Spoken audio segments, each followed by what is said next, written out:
Did you know that the energy of the universe, much like the weather, changes every year?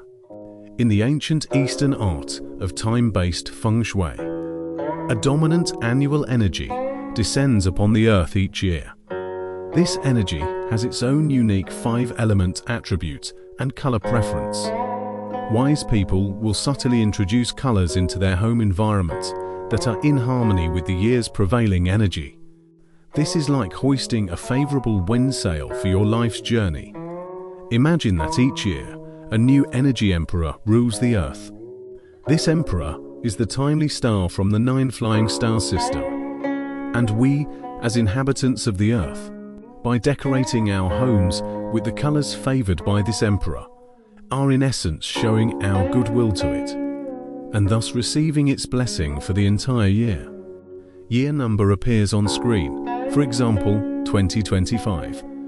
In the coming year of next year, the dominant annual energy belongs to the wood element. The energy of wood symbolizes growth, creativity, and brand new beginnings. Therefore, in next year, all colors that can nourish and support the wood energy will be our lucky colors. So, in the new year, what are the 3 most powerful lucky colors you should introduce into your most important public space, the living room? Lucky color number 1. Various shades of green. Green is the native color of the wood element. Placing some vibrant green plants in your living room, or adding a few green cushions, is the most direct way to bring in the year's prosperous key. Lucky color number 2. Sky blue or tranquil black. These are the colors of the water element.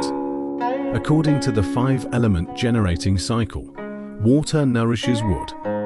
A blue or black rug or piece of art can act as a source of wisdom, continuously nourishing the year's wood energy, giving your growth plenty of stamina. Lucky color number 3. The color to avoid in large amounts, white and gold. These are the colors of the metal element. In the 5 elements, metal cuts wood. In the new year, if your living room has too many metallic objects or pure white decorations, it might suppress the growth energy of wood. Of course, a small amount as an accent is perfectly fine. Color is the simplest and quickest tool for changing the energy of a space. It is a silent, energetic invitation. As the new year approaches, giving your living room a new splash of color is to send an invitation for new life and growth to yourself and your family. May you walk in harmony with the Tao, and may all your endeavors unfold with ease. In our next episode, we will continue to explore how to find this year's wealth corner in your home. Thank you for watching.